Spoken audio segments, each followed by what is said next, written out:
Karen, estávamos só nós dois aqui hoje, né? Olá, bem-vinda. Os meninos não puderam vir, mas vamos ter um convidado. Não estamos sozinhos, né, Karen? Exatamente, temos um convidado que para mim é muito ilustre. É só uma coincidência. É meu esposo. Ok. Mas sem nenhum viés, tá? Sem nenhum viés, aqui somos profissionais conversando de assuntos muito relevantes e sérios. Então, muito obrigada. E o assunto aqui para já trazer o mote é por que que o homem evita ir ao médico, né? E para falar sobre isso, nada mais, nada menos do que Dr. Antônio Monteiro, Não, desculpa, Monteiro. Antônio Monteiro da Fonseca Neto, que é urologista, médico cirurgião geral e urologista, tem mais de 35 anos aí já na praça, né? Vamos dizer assim, É, titular da Sociedade Brasileira de Urologia e membro da Associação Brasileira de Estudos em Medicina e Saúde Sexual. Antônio, obrigado pelo convite, pela aceitação do convite, por estar aqui conosco. E vamos aí destrinchar, porque ainda o homem, a figura masculina, tem tanta dificuldade de acessar o auxílio médico. Bem-vindo, Antônio. Prazer aí tê-lo conosco, contribuindo. Obrigado, Fábio. Obrigado, Karen, pelo convite. Não tem nenhum viés mesmo. E 35 anos de formado. Esse ano são 35, né? É, 30 anos na urologia. E estamos aqui para conversar de saúde do homem. E Você fica formou em São Paulo mesmo, Antônio? Formou em São Paulo, São Paulo. residência e clínica em São Paulo, né? Tudo em São Isso, eu sou Paulo. formado em São Paulo, residência em São Paulo. E estou aqui na capital, né? E nunca saí aqui da região. Então vamos já direto, acho que talvez é o grande foco da nossa conversa aqui, né? Que é porque ainda, você deve chegar no seu, porque para mim chega, né? Quando chega o homem na consulta, a gente vê, é a mulher que traz, né? Ou é a mãe, né? Dificilmente vem alguém, um homem sozinho lá, fala, doutor, eu vim aqui porque aconteceu isso comigo, eu queria investigar, tal, tal, tal. Ainda tem esse resquício, não sei, né? Como é que nós vamos configurar isso? Na sua prática, então, que já é mais diretamente ao homem, talvez deve ser manifestado isso mais às claras. Conta para nós, Antônio. É isso mesmo? E talvez, se for isso, qual que é a sua interpretação? Porque ainda temos essa dificuldade. É isso mesmo, assim, realmente é comum, né? E você, como neurocirurgião, com certeza você tem muitos homens que vão acompanhar das suas esposas, suas filhas, seus filhos, né? Principalmente homens acima, acho que dos 50 anos, acho que são gerações, uns 60, 70, 80 anos, é mais comum eles serem conduzidos para o médico, né? Eu acho que é uma questão sociocultural, talvez um machismo enraizado da gente não, o homem acabar adiando de a sua procura ao médico, não fazer de rotina a sua prevenção, né? As mulheres têm, eu acredito que já desde meados do século passado uma tendência de uma orientação de procurar os médicos para fazer seus exames rotineiros de mama, de colo do útero, e provavelmente já temos pelo menos 3 gerações aí que tem na sua mente a ideia de que ir no médico, no ginecologista é essencial, e o ginecologista acaba sendo o médico da mulher pela vida toda, né? E, e as mulheres são mais cuidadosas por si só, né? A gente sabe disso. Então, tem coisas socioculturais, e eu tenho até, vou fazer uma parte aqui, uma brincadeira com os pacientes, acho que você também tem eu sei que você tem um senso de humor, e uma vez um paciente que sempre vinha com a esposa, né? E eu acabei fazendo cirurgia de próstata nele, e ele vinha sempre nos pós-operatórios com a esposa, no pré-operatório vinha com a esposa, e uma vez ele apareceu no ambulatório de um hospital que eu atendo aqui, Hospital Japonês Santa Cruz, e sozinho, né? Então, na hora que eu vi ele sozinho, a gente acaba, né? Você sabe disso, a gente acaba reconhecendo os pacientes à distância e sabendo a história. Eu cumprimentei ele na porta e já me despedi dele. Então, o senhor pode ir embora, muito bom. Como assim, doutor? O senhor não me atendeu? Falou, não, a sua esposa não veio hoje, né? Não, não veio. Falei, então eu sei que o senhor já está bom, o senhor já está curado. Pode ir embora. Porque quando Mas, o homem não está bem, ô, Antônio, elas marcam em cima. você me lembrou o que eu pego muito também, a resposta é a seguinte: vem o marido, meu marido, né? O homem É, na consulta, né? Aí você chama o homem, aí entra ele acompanhado de alguém, né? Normalmente é a isso. esposa. Tudo bem, fulano, tudo bem, fulana, tal, tal, tal. Posso ajudá-lo? Aí ele olha para mim, o que que eu tenho? Olha pra quem fala é a mulher, né? O que que Isso eu tenho? acontece direto, O né? que que eu vim fazer aqui? Foi ela Eles que não me abrem a trouxe. boca, eles olham para o lado e falam assim, alguém vai. Exatamente. Mas eu tenho meu porta-voz, é que nem o Trump, tem uma porta-voz. Exatamente. O que que eu vim fazer aqui? Por que que eu tô no médico, né? É normalmente nessa linha. Mas assim, Antônio, tentando trazer agora para ou como recomendação geral, porque a mulher tem vários, a gente entende que tem vários benefícios iniciar o segmento ginecológico dela, tanto como preventivo, vacinas e segmento. No homem, teria, assim, hoje não existe essa recomendação. Por que que não tem? E qual que seria a partir de que idade que deveria o homem, de maneira geral, seguir com o médico especializado, que eu seria o urologista? Na realidade, sempre, né? Em qualquer idade, né? O homem deveria seguir, né? Desde criança para adolescência.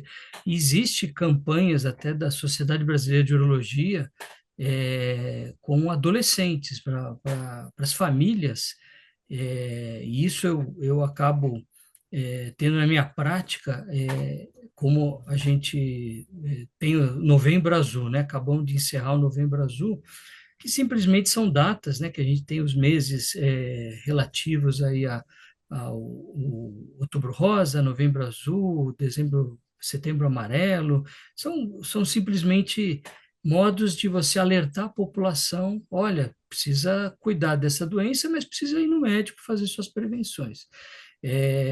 Então, no urologista, realmente ficou muito marcado a questão da próstata, né? Ainda mais que tem o câncer de próstata, a gente vai conversar disso.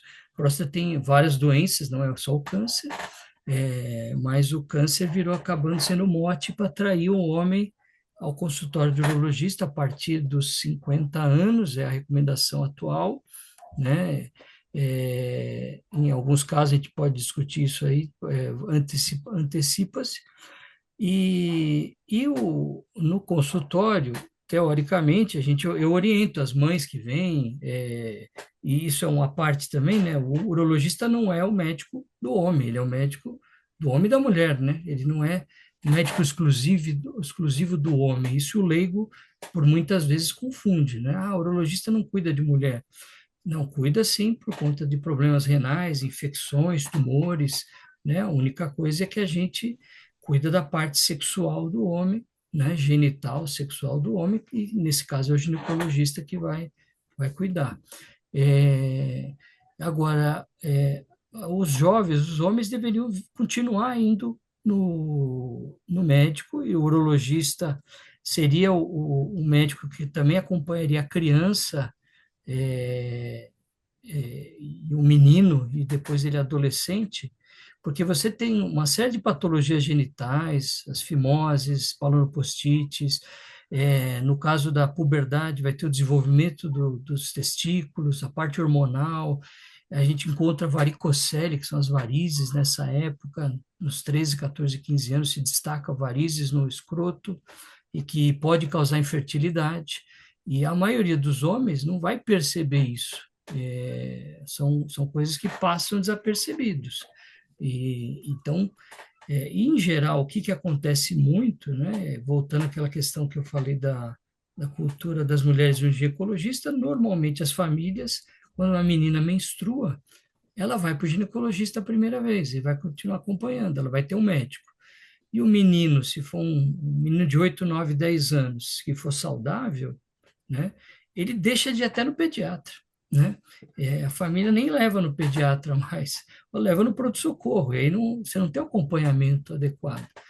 E esse menino, quantos meninos eu não pego, ou jovens, ou adultos jovens, que não sabem nem fazer higiene do pênis, urinam sobre a pele do pênis, eles não têm mais fimose, a maioria, né? Mas eles acabam urinando, tem um erro básico de higiene, e você sabe que o Brasil é um dos países que tem mais câncer de pênis no mundo, né? Por questões de cultura de má higiene, então é mais comum em regiões mais pobres, né? Porque acaba com problemas de má Só para higiene. lembrar, o principal fator de risco do câncer de pênis é a má higiene, né?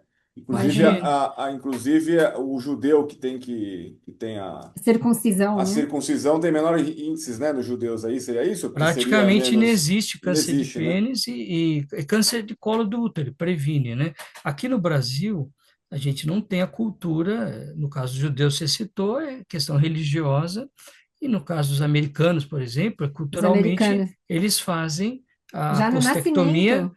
nos primeiros dias do nascimento ali, No ou nascimento, no primeiros nascimento. dias de vida, né? É Uhum. cultural. Aqui no Brasil, a gente não defende isso, né, de fazer indiscriminado postectomia para todos os bebês, porque você está fazendo um procedimento, queira ou não queira, que você tem seus riscos, pode ter cicatriz, pode ter problemas, e então aqui no Brasil não se defende isso.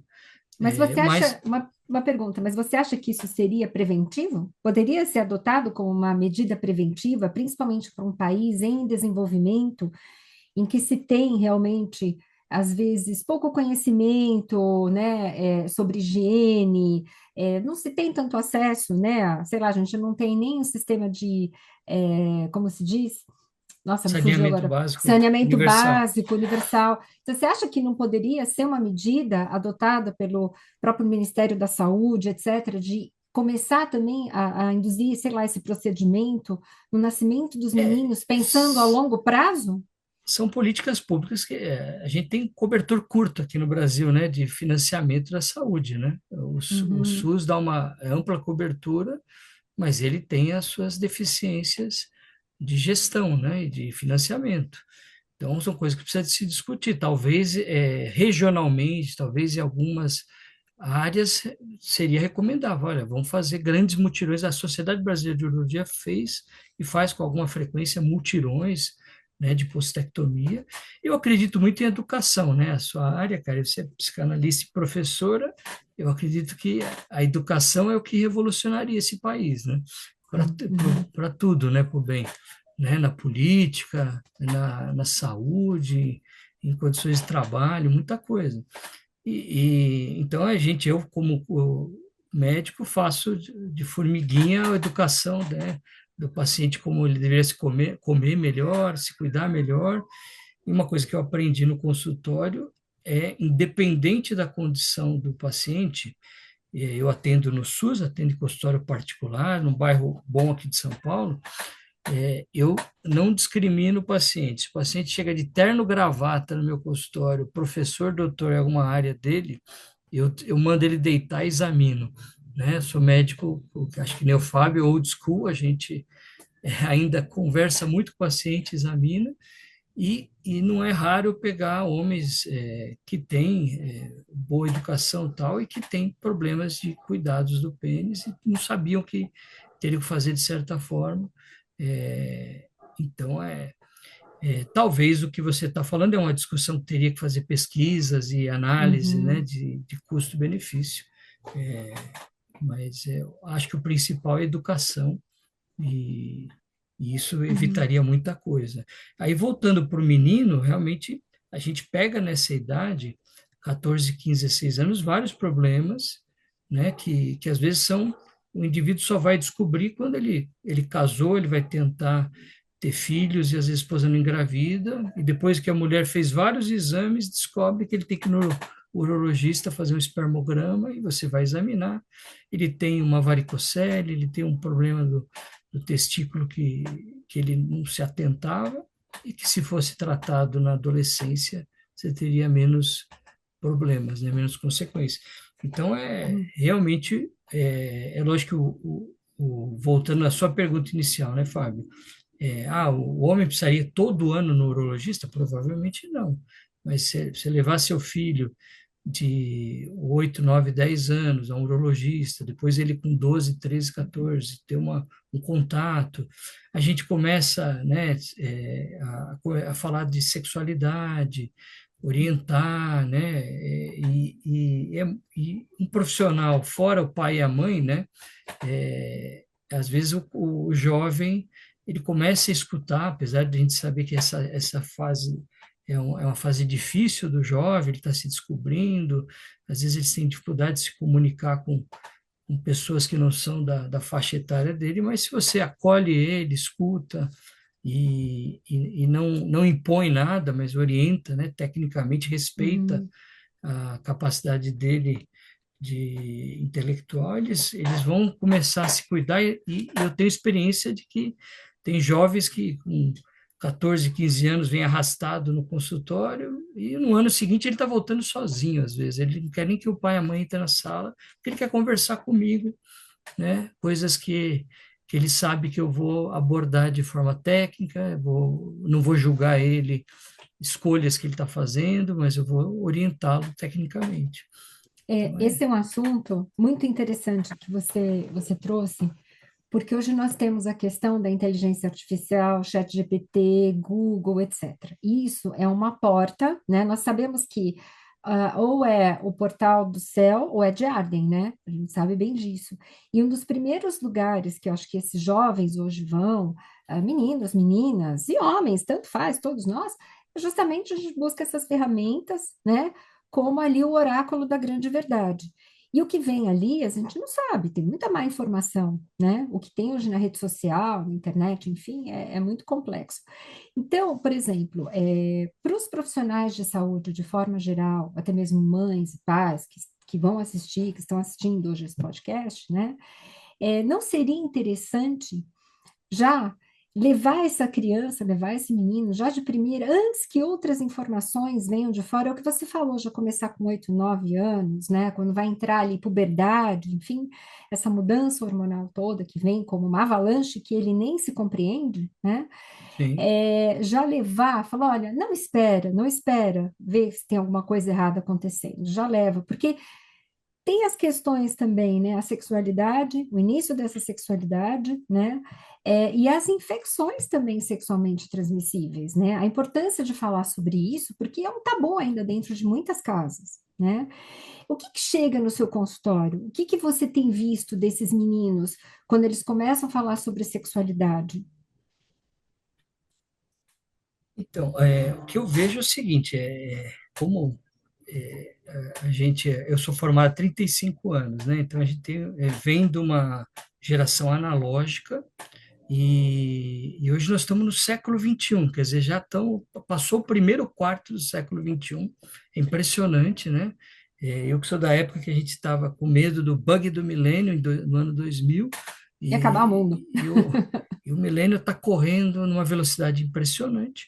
A gente tem a tecnologia, né, Fábio, que a gente hoje, a medicina que a gente faz hoje não é a medicina que nós vimos na nossa escola médica e na residência, e eu fico encantado com isso, que a gente usa hoje aparelhos de endoscopia urológica maravilhosos, eu sei que a Neuro faz cirurgias com endoscópicas também, neuronavegação, robótica, hoje a gente está fazendo robótica, é impressionante a qualidade das coisas, e a gente tem um mundo de informações na mão com nossos celulares, né? Hoje a inteligência artificial, como a Karen citou, e as pessoas ainda são primitivas, ainda têm os seus medos, seus fantasmas, suas dificuldades. A gente, como médico, e que tem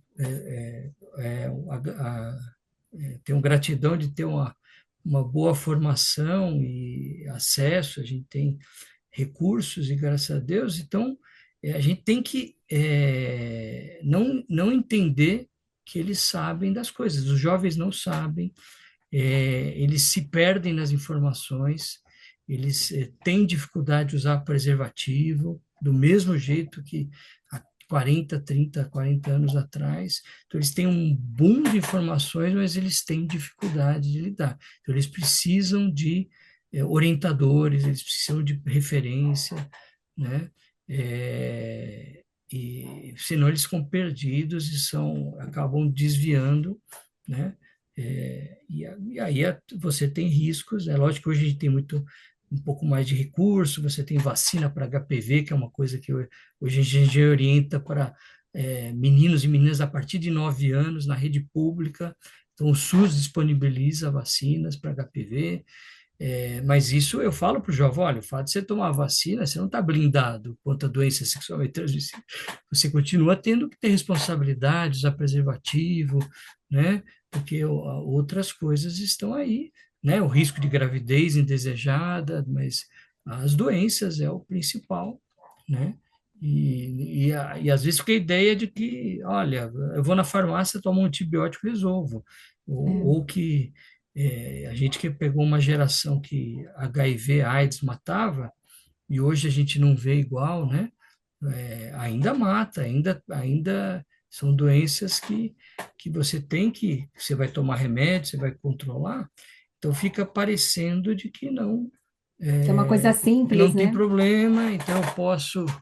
E isso é uma coisa que seria muito importante, né?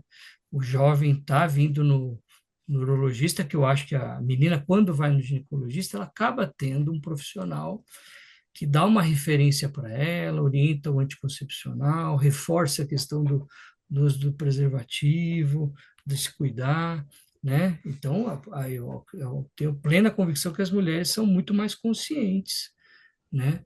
E os meninos são, por natureza, o homem ele evolui mais devagar, essa parte de amadurecimento, né? Uhum. Então, a gente precisa ser uma referência, né? Outra dúvida, por exemplo, agora mudando um pouquinho, tá? Esse foco. Uma outra coisa que eu vejo também são meninos, né, na minha clínica, né, pacientes, que eles veem, não, doutora, olha, agora eu tô indo para academia todo dia. Meninos jovens, né, 17, 18 anos, né? Não, tô indo, agora eu tô indo para academia todo dia. Não, porque eu tô muito magrelo, porque eu tenho que ter músculo, não sei o quê. Aí entram os anabolizantes.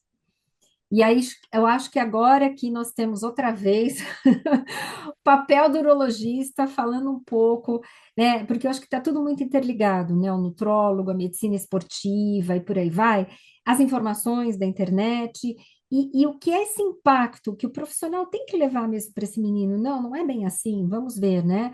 Você está em fase de desenvolvimento, de crescimento ainda, mas tem aquela coisa do anabolizante. Não, porque ele quer resultado muito rápido que você vê na sua clínica? O que você fala para esses meninos e como profissionais de saúde poderiam também abordar esses meninos, falar sobre E esse quer o assunto? resultado rápido e tem acesso fácil, né? Porque o pessoal Sim, compra sim. que nem pãozinho na academia, né? Uhum, sim. Até em relação na minha prática, assim, o jovem, o adolescente, o que às vezes eu vejo, a maioria vem, aqui em São Paulo, vem com os pais, com pai, com mãe, ou um ou outro, e às vezes tem essa pergunta, um menino de 15, 16, 17 anos, que em geral acaba sendo mais franzino, né? Ainda está desenvolvendo fisicamente e começa a se interessar de fazer academia. Então, uma pergunta comum é se ele pode fazer, se não tem problema. É, eu oriento que sim, que pode fazer, mas que deveria ter uma boa orientação do profissional de educação física, que não pode exagerar em peso, né, em excesso de peso, porque ele está em desenvolvimento.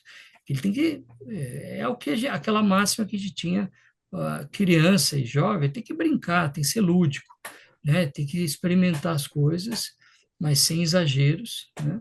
Então, acho importante o jovem até sair do celular, sair da internet e ir para academia, fazer atividade física, isso acaba levando ele a se alimentar melhor e Uhum, acaba controlando a ansiedade, controlando a depressão, que a gente vê muito esses jovens, né? sim. Uhum, E nessa faixa etária, eu particularmente não tenho pego uso indiscriminado do anabolizante. Eu tenho pego a partir dos 20 anos, uhum, né? E a gente está pegando demais esse boom de uso de testosterona, que a testosterona é como se fosse a fonte da juventude, a pílula da felicidade, resolve qualquer coisa, né? Então, a gente, homens de várias faixas etárias, vêm nos procurar, né? E a maioria, 98, 99% dos homens não precisam reposição nenhuma de testosterona. Só que, como o Fábio disse, tem um acesso relativamente fácil, e eu coloco para eles, né? E a gente vê, vários vêm querendo, às vezes, que você prescreva alguma coisa, já tomaram, né? E normalmente tomaram ou por indicação de alguém que vendeu na academia. Eu falo, isso é tráfico de drogas, isso aí. Isso aí não é em geral, vem a conversa mole, as orientações, como se fosse um amigo que quer ajudar, e no final das contas, fala, esse cara está querendo ganhar em cima de você, ele está buscando um trouxa para ser usuário de esquema de drogas que ele tem, porque é uma droga, a testosterona Pô, usada indiscriminadamente.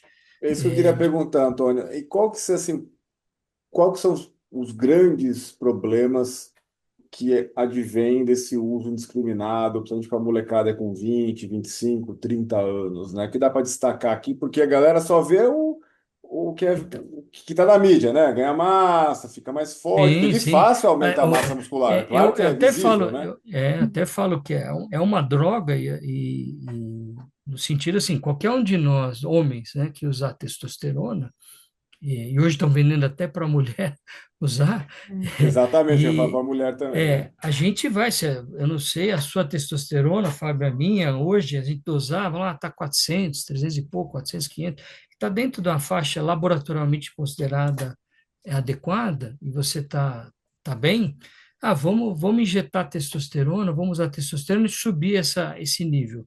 Provavelmente a gente vai ter uma sensação de bem-estar, de disposição, de ganho de massa se você estiver treinando, isso, o problema é a fatura, o custo disso. Em primeiro lugar, se você tem testosterona laboratorialmente adequada, você está produzindo, o seu corpo produz, então você tem natural.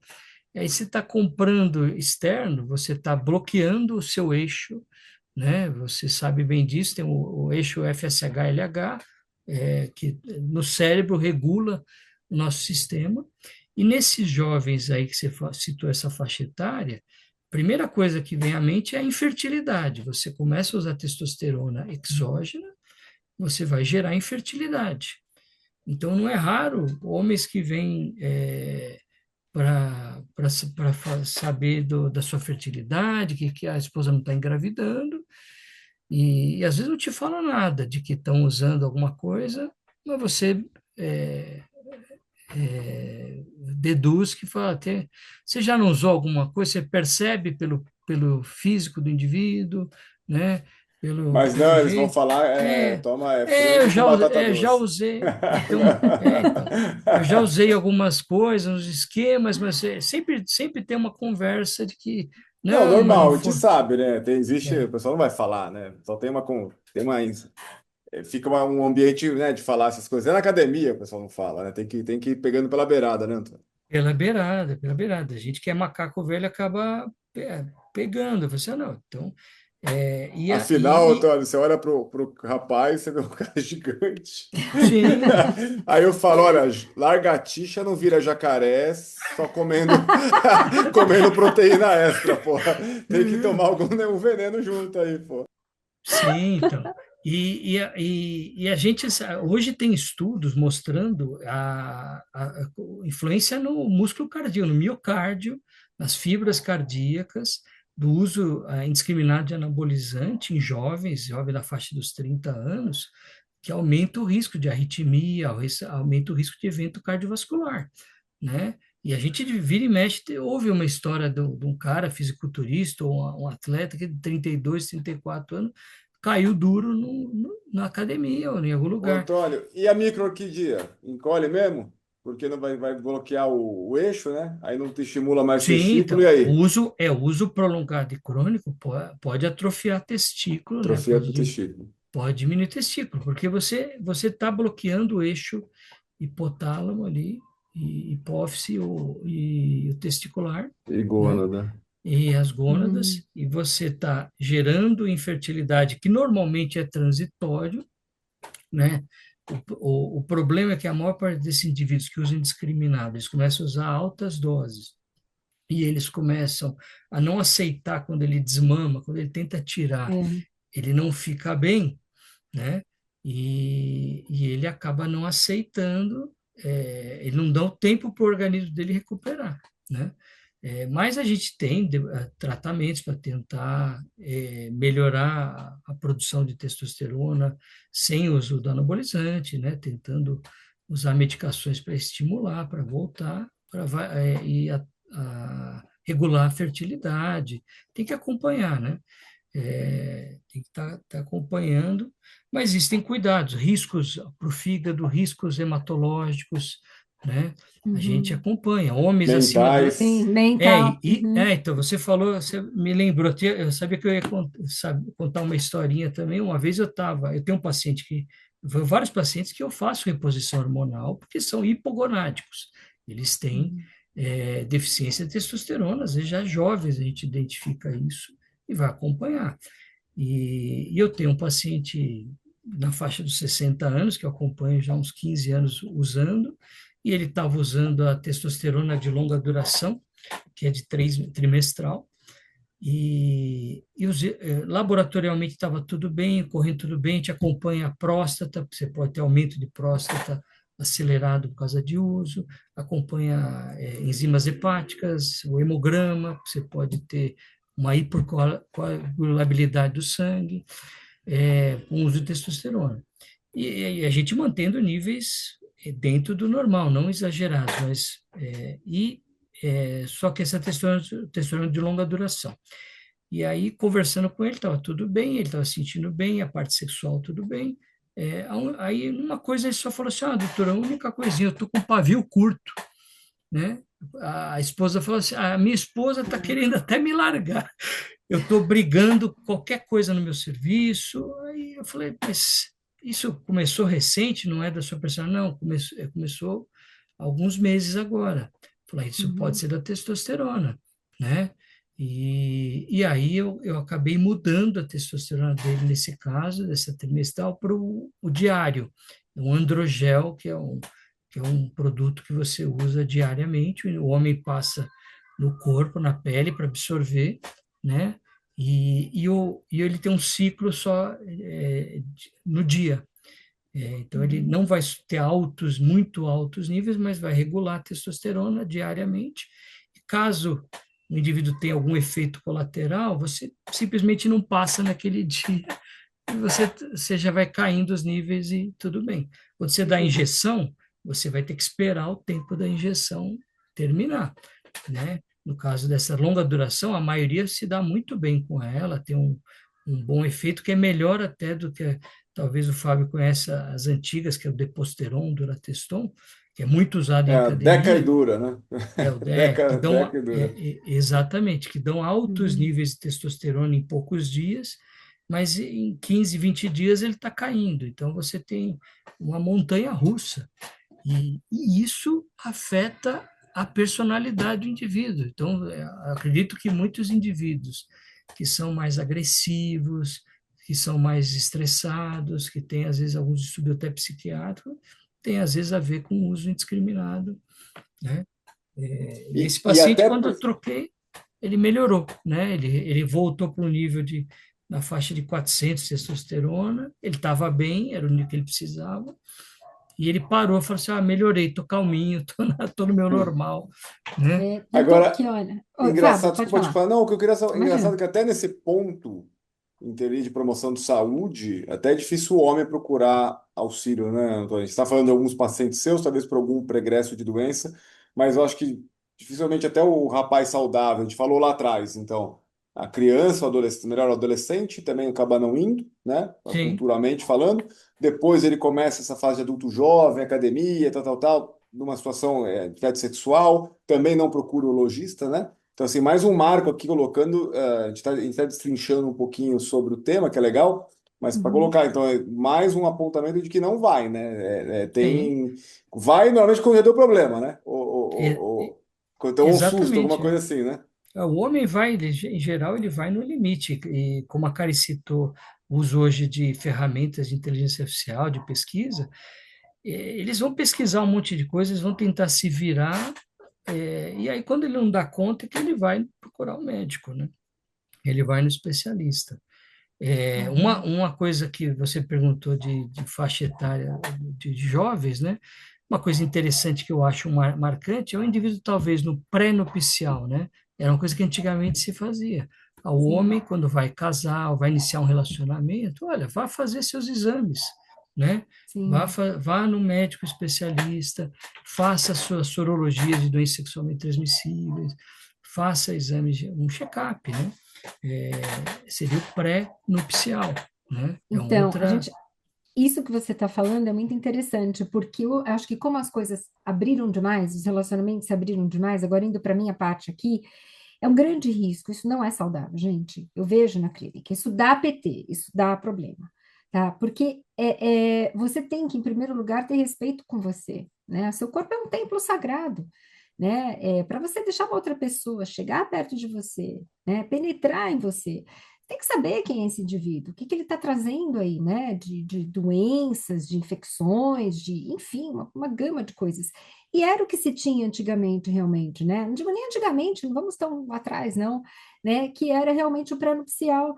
Ou então, quando você realmente vai começar um relacionamento, por que não? Chegar para o parceiro e falar assim: olha, eu quero ter um relacionamento sério com você, parceira, parceira. Falar: olha, faz um check-up, vê se está tudo bem, se você tem alguma coisa. Tenho. É legal, é um respeito mútuo isso. Eu acho que nós devíamos voltar a cultivar um pouquinho mais isso, que eu acho que nós teríamos menos problemas nos consultórios depois, né? Então, acho que é uma coisa que vale a pena levar em consideração e refletir, é uma reflexão, tá? E outra coisa também que me lembrou, falando sobre isso, né? Quando você falou da testosterona, enfim, desse paciente que realmente mudou o estado emocional dele, é muito importante que os profissionais da área da saúde mental, eu sempre falo isso, para todo paciente que chega, eu falo assim, olha, vamos fazer um check-up, vamos falar com um psiquiatra, um médico legal, só ginecologista, urologista, para fazer um levantamento de vitaminas, minerais, hormônios, porque às vezes a causa A da gente, depressão, né? Oi, Antônio, a pode gente falar. vê muita alteração, às vezes, de tiroide. A gente faz diagnóstico, às vezes, Tiroide, de hipotireoidismo, né? exato. Então eu falo, olha, vale a pena fazer uma investigação clínica primeiro, antes de você entrar, às vezes, num antidepressivo, antiansiolítico e tudo mais, enfim, partir para isso, remédios psiquiátricos, às vezes, muito complexos, que depois para você desmamar é muito difícil, sem Sim. necessidade, às vezes é uma reposição de uma vitamina B, um complexo B, né, enfim, às vezes hormonal, né, realmente, que teve uma alteração, e às vezes está ali o seu problema não é realmente ali um problema de saúde mental, é um desequilíbrio que você teve, né, no seu corpo ali, nas suas, como é que eu vou dizer, hormônios, enfim. Então, eu acho que isso é uma bandeira vermelha também, porque hoje está muito comum, não, é depressão para tudo, é ansiedade para tudo. E não é bem assim que a coisa acontece, As né? pessoas estão buscando, do mesmo jeito que a testosterona, estão buscando uma felicidade, um bem-estar, um ganho de físico. Eu sempre, para os meus pacientes, eu falo de coisas básicas. Falo, olha, às vezes, se você não está se alimentando direito, não está fazendo atividade física, um indivíduo sedentário, começa a dormir mal, o seu corpo está todo desequilibrado. Aí você começa a querer tomar remédio para compensar essas coisas. Então, não é que a gente não medique o paciente, mas reforça o autocuidado, reforça o estilo de vida. Olha, como é que você está levando a sua vida? Levando aos Uhum, trancos e barrancos e querendo um resultado bom, não vai dar certo. Aí você acaba buscando tratamentos milagrosos, né? Acaba uhum, caindo na rede social, na internet, o que tem para vender de supostas vitaminas ou coisas para melhorar desempenho sexual, desempenho físico. Ixi, você sim. vai cair no charlatanismo, né? Antônio, eu não ia nem falar sobre esse tema, mas agora você comentou, me veio esse, que eu acho que é um tema importante, sobre melhorar a performance sexual, né? Eu acho que veio de duas situações. O jovem, que realmente não tem problema, e aí, como Isso. ele vai para a festa, ou ele quer impressionar, aí vai buscar o uso, sei lá, do antigo Viagra, hoje é o Tadala, né? Ou até algumas drogas, outras aí, como se fosse suplemento, né? Chá especial, não sei se você já ouviu falar, conta para nós aí, que eles ficam se valendo disso, né? Todo dia E eu a, aprendo alguma coisa nova. e a outra ponta é realmente aquele mais velho que precisa, né? Mas também acaba usando, às vezes, uma maneira, sob não orientação, de uma maneira errada, né? No momento errado, às vezes com algum risco que ele, por ter alguma base ali de doença, não deveria estar usando. Será que você consegue trazer para nós um pouquinho nesse uso aqui que você falou, comentou? Foi, pô, esse é um assunto interessante. Assim, a parte de sexualidade eu trato bastante no consultório e acho que é uma das coisas que leva o homem bastante ao consultório, né? Em geral, homens já mais de 40 anos, mas eu pego também jovens, porque eu até brinco com meus pacientes, ó, não existe homem infalível, né? Só tem dois tipos de homens que nunca vão falhar, é o que não faz e o mentiroso, né? Então, e você citou os jovens, né? E os jovens, eles têm problemas, eles normalmente, o indivíduo jovem, que tem uma saúde, que a gente saiba, boa, né? Não tem nenhuma doença, não é um diabético descompensado, não tem nenhuma doença, às vezes, neurológica da sua área, que tome algum remédio anticonvulsivante, alguma outra coisa, e o saudável, na média. Antidepressivo. Esse Uhum. indivíduo, ele normalmente ele não vai ter problemas de ereção de ordem física, mas psicológico, todos nós temos cabeça, não tem jeito. Uhum. Então, o mais comum é o desempenho de ansiedade, né? É um indivíduo que não se conhece em primeiro lugar, não sabe o seu lugar no mundo, o que ele vai fazer da vida, mas ele está começando a descobrir sexualidade, né? E ele tem que se relacionar com uma parceira, um parceiro que seja, aí, e aí é a dificuldade da vida, de a gente se relacionar com a pessoa e controlar emoções, e a gente tem muitas dificuldades de ter ereção, de manter ereção, de controlar a ejaculação associado às emoções, né? Estresse, ansiedade, nervosismo, dificuldade de se posicionar ali naquele relacionamento. E aí, às vezes, o indivíduo até vai usar um remédio para ereção, são os inibidores da PDE5, a gente chama, né? O Viagra é o famoso, é o sildenafil. Uhum. Tadalafila é também hoje muito famosa, todo mundo fala Tadala, é Tadala, o paciente já vem com a receita Uhum. pronta, né? É, e o que esses remédios fazem? Eles só melhoram o fluxo de sangue no pênis, ele não faz ninguém ter vontade, ele não melhora o seu relacionamento, ele não discute sua relação, ele não, Uhum. ele só te ajuda é uma vasodilatador do pênis. É, e se o indivíduo tiver um nível de estresse muito grande, ele pode tomar até altas doses do remédio e não ter uma resposta no Uhum. momento que ele gostaria. Porque a gente não controla, não é um botão que você aperta e a coisa funciona, não é um reloginho que você regula o timer e aí controla a ejaculação. Então, o jovem, eu pego muito jovem, e os que às vezes começaram a usar por conta, por indicação, às vezes de um amigo, alguma coisa, e que começam a ter falhas usando medicação, aí ele fica mais doido ainda, ele fica mais transtornado ainda, né? Uhum. Mas angustiado, né? Angustiado e não entende, ele quer uma solução, ele quer que a gente tenha os exames que mostra para ele que ele está com algum problema, e aí surgem às vezes Uhum. as teorias conspiratórias aí de fuga venosa, de problema, e você sabe que não é aquilo, né? Em perguntas simples a gente às vezes pergunta para o jovem, você tem ereção matinal? Você se masturba? Então às vezes o indivíduo sozinho, solitário, ele tem ereções boas e ele, na hora da parceria, ele não consegue, né? Então, eu falo, olha, o seu problema é uma ansiedade ali, né? Então, a gente, não é o remédio que vai resolver, a gente você tentar entender todo o contexto e o que está Uhum. te gerando esse estresse, ansiedade, amadurecer nesse sentido, né? É um amadurecimento. E no caso do homem Você acaba virando o mais tutor do paciente, né? Sim. então, mas é uma coisa, a sexualidade é uma área que eu gosto de lidar, e que o homem, como o homem é mais difícil de conversar, né?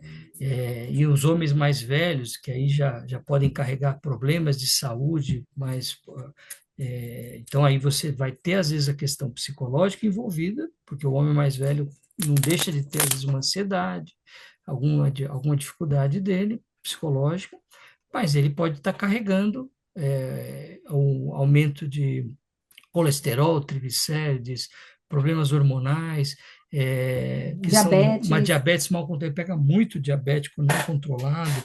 E o fato, eu coloco para ele, olha, você quer melhorar a sua ereção, a gente pode orientar algum remédio, e aí na sua colocação, né, Fábio, ó, o homem tem risco de tomar? A maioria não tem. Quem não pode tomar um remédio de ereção, um sildenafil, um tadalafila, normalmente é um indivíduo cardíaco que usa certos remédios para coronária, os nitritos e nitratos. Então, o isordil, Uhum. isosorbida, são esses remédios que, se ele estiver usando, a gente não pode misturar. Fora isso, ele pode usar. O problema é ele usar sem saber como que o remédio funciona, tempo de ação, duração, como é que o organismo ele vai responder, e ele Uhum. entender esse contexto. E eu gosto muito de usar essa questão sexual para chamar a atenção dele se cuidar, dele começar a perder peso, dele se alimentar melhor, inclusive dele melhorar o relacionamento No dele, né? Porque quantos relacionamento, é. homens que mal conversam com as suas esposas, É. né? Então, mal tem um diálogo, mal tem. Você, olha, se você não nem está namorando, como é que você quer chegar ali e ter uma relação sexual, né? Você nem tem um diálogo, uma conversa. E muitos homens às vezes veem que realmente, olha, ele precisa melhorar atitudes dele, o posicionamento dele, né? E como ele se cuida, né? Tem homens que a gente manda para o cardiologista fazer todo um check-up cardiológico antes até de dar alguma medicação. Mas é uma área muito rica e mexe com toda essa questão de estilo de vida, de cuidados. É comum, aí entra a mesma questão que leva o menino e o jovem a não lavar direito o seu pênis, porque a gente na sociedade coloca o órgão genital, isso acho que pode ser até para a mulher também, como se Uhum. fosse uma coisa especial. Eu brinco com meus pacientes, falo, olha, o pênis é um pedaço de carne pendurada. Se você não lavar a sua orelha, não secar a sua orelha, é, você vai ter problema. Se você não lavar direito seu pênis, urinar em cima do seu pênis. E só que o pênis eu sei que você dá risada, mas todos eles dão, porque Não, eu assim, tô dando risada é, porque é legal a maneira de você como descrever eu o coloco, objeto. Porque a é, gente, aquela coisa, sou especial do mundo, é, antropocentrismo, você tenta dar Sim. um é, sentido a mais para nós, é. né? E se não Você sou tem eu, minha duas figura é meninas, meu né, Fábio? pênis, né? Tem duas meninas. Mas se não é o homem, é o pênis que representa, é o É, falo, né? E Representa, eu a- falo. É. Exato. então, Só que aí vem você e fala, ei, isso aí é tudo igual, é um apêndice, não tem nada a ver, meu amigo. Isso tem aí não nada a é nada ver, especial, olha, não. É. às vezes eu brinco com eles, falo assim, ó, o homem em geral tem isso, não é o homem, é a sociedade. A sociedade Porque, é Isso, a embutida, né? porque, sociedade. É. Machista, Cultura, né? é, cultura. porque quantas Cultura. mães às vezes não vêm com crianças pequenas, 4, 5, 6 anos, né? Você tem as meninas, mas vem as mães com os meninos, fala, doutor, ele não deixa eu lavar. Na hora de lavar o pênis, ele tem uma sensibilidade exagerada, ele não deixa. Fala, mãe, se ele não escovar dente, se ele não lavar a cabeça, o que você faz? Ah, eu lavo na marra, eu faço. Faz 2 dias você faz com o pênis dele, com o pinto dele, que ele vai parar essa frescura. Então, a frescura já vem, assim, é o problema, é uma barreira sociocultural, né? De Uhum. que a gente trata o órgão genital como uma coisa de outro mundo. E o sexo, animal faz sexo, cachorro faz sexo. Qual que é o especial disso? A gente tem que ter um respeito, como a Karen falou, né? Você vai ter intimidade com alguém, você tem que ter todo um respeito com você em primeiro lugar, né? Você se Uhum. cuidar com a outra pessoa, tal, com educação, com respeito, né? Mas a gente às vezes trata por ser um órgão sexual como se fosse um especial e aí É algo que lhe define, né? Algo acaba que lhe define. negligenciando isso daí. E no É. caso do homem mais velho, que aí já saindo dessa questão de cuidados da pele do pênis, da fimose, da higiene, é a questão de que ele acha que ele pode ser diabético, hipertenso, ter colesterol alto, se tratar mal, se cuidar mal, ele não se cuida, mas olha, o meu pênis tem que funcionar bem. Mas como assim? O cara de trás é o problema do amigo da frente, né? É, e realmente é uma dissociação, Fábio, aí talvez entra na neurologia. Qual que é o problema? O hemisfério é diferente, Ô, eles Antônio, separam o eu pênis. brinco às Separa, vezes né? aí, porque assim, a sua área é muito mais. Isso é a prova de que o urologista é muito mais importante que o neurocirurgião. Porque na É. minha área, se eu falo, vou operar seu cérebro, o cara, se tirar 1 centímetro a mais ou a menos, ele não fica reclamando, não. No seu caso, não. 1 centímetro a mais ou a menos, o cara vai ficar puto com você. Você sabe que tem a brincadeira quando a gente vai fazer uma postectomia no centro cirúrgico, a gente fala que vai fazer uma descompressão craniana, entendeu? Meu A gente vai... Deus! Então a gente tenta brincar de Deus que nem o neurocirurgião. Mas, Antônio, agora, até dado o avançar do horário, eu queria também focar um pouco na próstata, que talvez é um Próstata, assim. carro-chefe, o Sim. câncer, né? Então, assim, quais seriam as recomendações hoje? Ainda tem um mito aí do toque retal, até o segmento na urologia, dessa parte. Quais são as recomendações que você pode deixar para a gente aqui, fazer uma visão geral aqui para ajudar, deixar como informação? Sim, isso é muito importante. Hoje, o que a Sociedade Brasileira de Urologia, a Sociedade Americana e a Europeia recomendam é que a partir dos 50 anos, que todos os homens façam prevenção de câncer de próstata.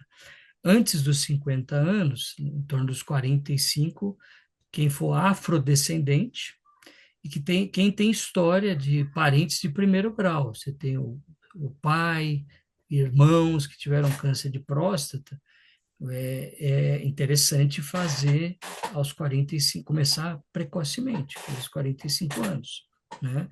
O toque retal é um exame complementar. O PSA é o exame de sangue laboratorial, ele é importante, mas o toque retal também é importante, porque você tem tumores de próstata que, às vezes, eles não alteram o PSA inicialmente. E você, no toque, o urologista, com a experiência, vai. É um exame muito simples, não dura 10 segundos, né? Tem Tenta que a botar a luz, né? musiquinha, a luz, como é que é, Antônio? Não, a gente tenta descontrair, né? A gente sabe que tem Você conta uma piada, como é que é o negócio? muita brincadeira, tal, mas é importante dizer, é um exame físico. Eu falo aos meus pacientes, olha, se você chegar aqui com queixa de dor de garganta, dor no ouvido, e eu tenho que olhar sua garganta, seu ouvido, eu não posso simplesmente fazer um pedido de exame. Se eu não olhar sua garganta, seu ouvido, você vai falar, esse não é um bom médico, né? Ele me pediu uma ressonância e não olhou a minha garganta, não botou o palitinho ali. Aí o toque retal é um exame banal, é um exame que a gente vai fazer, né? E é isso que eu explico para eles, é um exame simples, porque a glândula, a próstata, está ali, logo depois do ânus ali, e a gente consegue sentir a periferia dela, onde aparece a maior parte dos tumores, onde você pode sentir uma assimetria, pode sentir um nódulo, pode sentir um endurecimento, e isso alertar para uma necessidade de algum outro exame complementar, uma ressonância, uma biópsia de próstata, né? E o diagnóstico precoce, né? A gente não faz prevenção, a gente faz diagnóstico precoce, detecção precoce. A gente acaba curando mais de 90% dos casos. Você tem uma chance de cura de mais de 90% dos casos, né? E isso é muito importante, né? Outra coisa, isso é importante realmente falar, a importância do exame de toque retal, porque às vezes tem gente que fala, eu escuto até, mas não dá para fazer só um PSA? Não dá para fazer um outro exame, sei lá, de imagem, qualquer coisa assim? Precisa mesmo fazer esse exame de toque? Já tem tantos outros exames mais avançados, mas você deixou claro agora. É uma área muito sensível que dá para ter essa percepção, onde você já tem teoricamente ali um diagnóstico, às vezes, muito delicado, muito sensível, que você já consegue antecipar algum problema ali, se houver, né? Deixar É, claro que não é qualquer exame que vai resolver isso com tanta facilidade. Lógico assim, o urologista, quando o paciente vai no consultório, dependendo do histórico do paciente, do familiar, isso é muito importante. Do acompanhamento, você às vezes não vai fazer o toque retal toda a consulta, todo ano, Uhum, mas em geral, ele é um exame que precisa ser feito, né? E PSA, só o PSA baixo não exclui todos os casos, né? E então, é importante também. E a próstata tem outras doenças, né? Tem o aumento de próstata, o câncer de próstata não tem sintomas no início, né? Então, uma coisa que às vezes o paciente, se eu sentir qualquer coisa, eu venho. Não, o câncer de próstata ele não vai dar sintomatologia nos primeiros meses ou primeiros anos, às vezes.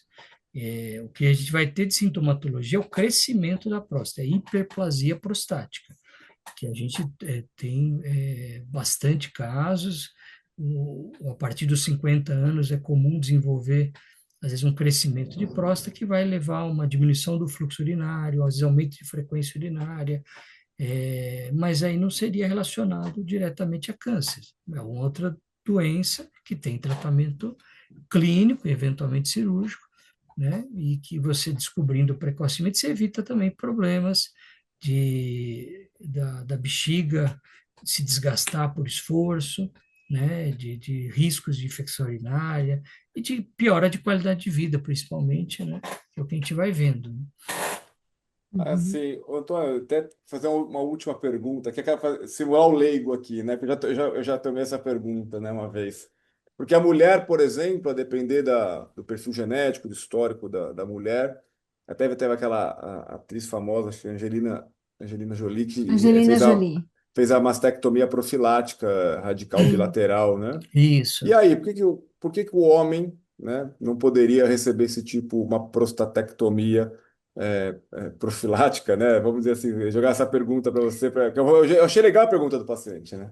Mas eu Não, queria sim, te ouvir. esses perfis genéticos, eles estão sendo desenvolvidos e existem casos de mutação genética que você talvez, na família, se você teve casos de câncer de próstata mais precoce na família, talvez valha um estudo oncogenético, né?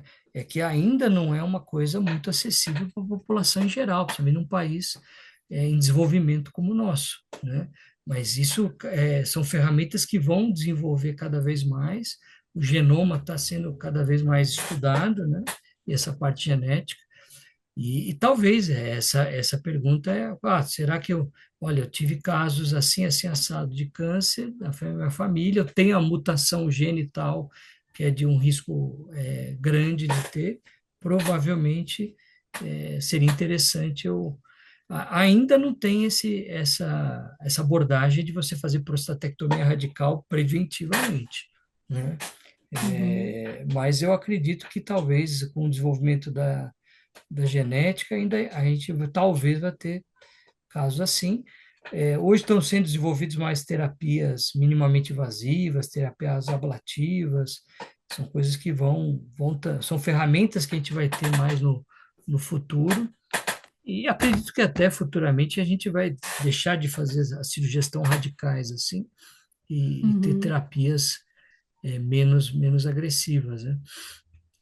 E Muito quais são os bom. riscos Oi, maiores ainda da cirurgia? Tem o problema da, da parte da ereção, ejaculação Edson. retrógrada? Quais são ainda os riscos são significativos? Mesmo com a robótica hoje ainda tem esse risco?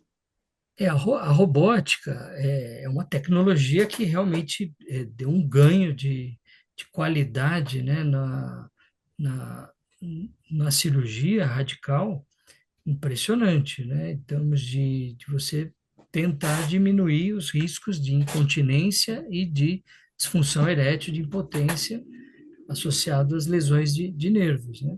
Mas você ainda você tem esses riscos. Ninguém pode dizer que não. Olha, o risco é Uhum. zero porque você está tirando a próstata, que fica localizada embaixo da bexiga, entre a bexiga e a uretra. Você está tirando a próstata, as vesículas seminais. Então, obrigatoriamente, todo homem que é operado de a prostatectomia radical não vai ejacular, né? Não tem ejaculação. Mas se for preservado o feixe vasculo nervoso essas cirurgias com mais tecnologia, nos dão melhores condições de você preservar, né, de você ter condições para uma dissecção mais anatômica, você vai, se você preservar, você vai ter uma manutenção da ereção que o paciente teria previamente, né? E, e a continência, hoje ainda existe risco de incontinência, mas a gente vai evoluindo em técnicas, em cuidados, e teoricamente você vai diminuindo os riscos. Mas não é zero, né? Não dá para a gente dizer que é zero, porque você está mexendo ali na zona do agrião, ali na região, perto do esfíncter urinário masculino, perto do colo vesical, então você tem o risco de algum descontrole urinário pós-prostatectomia radical. Mas realmente o avanço tecnológico ajuda muito, né? Muito, É né? lógico que tudo tem curva de aprendizado, né? O robô não faz nada sozinho, às vezes tem Ainda. é, Por enquanto, é. É. alguém vai ter que ligar ele na tomada, né? Não, Pelo a gente menos entendeu, mas alguém vai ter que ligar na a tomada. ideia são os robôs nível autônomo, né? Que é uma coisa que também me Eu surpreende muito, acredito né? que vai ter algumas fases de cirurgia que talvez você deixa o equipamento navegar sozinho, né? Ele vai fazer com mais precisão, porque ele já viu milhares de cirurgias, ele estudou, né? Mas vamos ver. Nós ainda É o talvez futuro, é o vamos. futuro, é o É o, futuro. o Com futuro está certeza. chegando. Em todas Bom, as áreas, viu? Bom, só mais uma coisa. Antônio, o que que você diria para os homens que têm medo de ir ao consultório? E para os profissionais que vão receber esses homens no consultório, como acolhê-los? De forma que você não os assuste, de forma que você traga conforto. Então, o que que você diria para esses dois universos, para eles se encontrarem de forma harmoniosa que seja bom para todo mundo? Perfeito. É, o profissional da saúde, né, qualquer área, né, o médico, o psicólogo, qualquer área a gente tem que ter compaixão, né, tem que ter acolhimento, né, e todos nós somos seres humanos, todos nós já precisamos de algum outro profissional, pode ser um dentista, um psicólogo, um médico, e a gente sabe o quanto que é difícil se programar para isso, né? De sair da sua rotina, né? De você se deslocar para o local, se agendar eu gosto muito de viver, às vezes, a experiência do paciente, né? E algumas vezes que eu já tive oportunidade por familiares, ou eu mesmo tive algum problema, e às vezes eu tento me colocar realmente como paciente e observar como é que é estar do outro lado, né? A gente que é profissional da saúde, como é difícil, como a gente às vezes se sente frágil e qualquer palavra que, né? Às vezes eu vou no laboratório colher um exame de sangue, né? Uma pessoa que te recebe com um sorriso, com um bom dia, né? Você vê que se importa com você ali, aquilo é importante, é acolhedor e ajuda. Então, como profissional de saúde, o médico, o psicólogo, o psicanalista está na ponta ali, né? A pessoa está se abrindo ali com um problema, né? Eu vejo que os homens têm dificuldade de comunicação, e eu tento achar os pontos de contato, os pontos de interesse dele, para ele sentir que tem valor aquela consulta, né? A gente sabe que a gente trabalha hoje sob pressão, né, Fábio? Os profissionais, a gente tem pressão para atender, pressão, os gestores estão sempre querendo que você atenda mais, que você faça mais consultas, e você, poxa, você precisa de tempo, às vezes, para poder. Mas, às vezes, que seja uma consulta de 15 minutos, que é o padrão hoje no Brasil, de planos de saúde, de SUS, né? 10 a 15 minutos é o que você tem ali. Se você ficar passando muito disso, você não vai terminar sua agenda no dia ali. Mas você, com muito respeito, tentar ser acolhedor, tentar escutar o paciente, tentar agregar alguma coisa na vida dele de qualidade, né? Uhum. E realmente, para os pacientes, né, que confiem, né, nos profissionais, né, que às vezes realmente você nem sempre é bem atendido, mas você tem bons profissionais no mercado, tem gente que tem o sacerdócio, né, que gosta do que Uhum. faz, que isso em qualquer área, né? Você pode estar vendendo pão na padaria, ou você está vendendo água de coco na praia. Se você não tiver um pouco de amor pelo que você está fazendo, dignidade, você não passa essa verdade para o paciente, né? E tem os profissionais bons, né?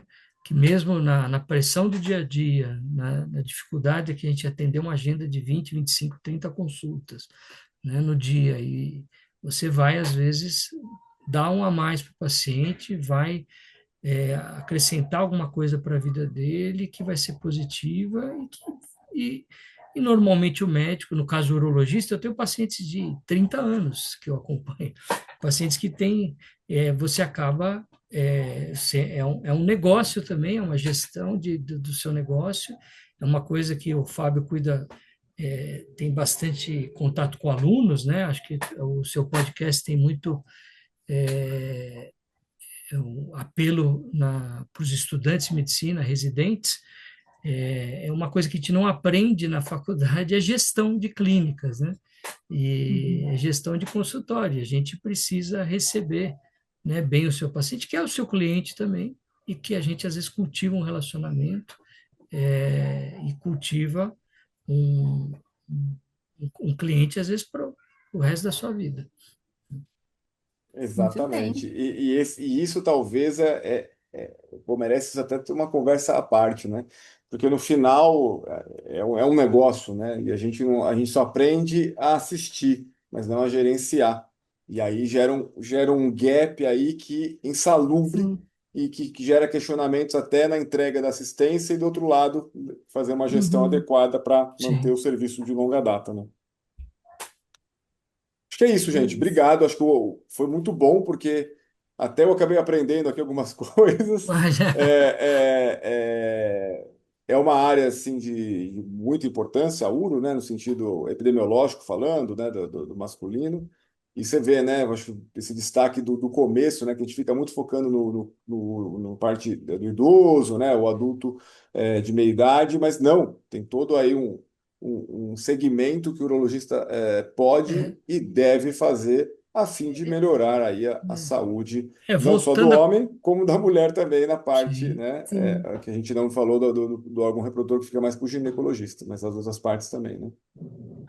Perfeito. Você ia Voltando falar? Você ia assim, falar? a gente falou de saúde do homem, né, geral, né? Então acabamos saindo muito da próstata, né, que acaba sendo o foco, né? E voltando para os seus alunos, né, estudantes e residentes, a urologia é uma área, sou suspeito para falar, porque é uma área encantadora, né? Porque a gente tem muita clínica, né? Tem muita, a gente lida com várias áreas de atuação no homem, né? No homem, na mulher, na criança, a gente tem cirurgia fetal e transplante, então é uma área encantadora e tem muita clínica em consultório. E isso é muito rico.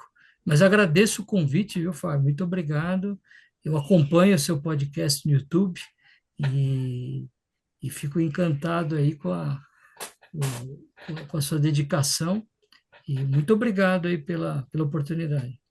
Eu que agradeço. Karen, obrigado. Antônio, mais uma vez, Obrigada, obrigado aí, fique com obrigada. Deus e até a Muito próxima. bom. Muito Até. obrigado.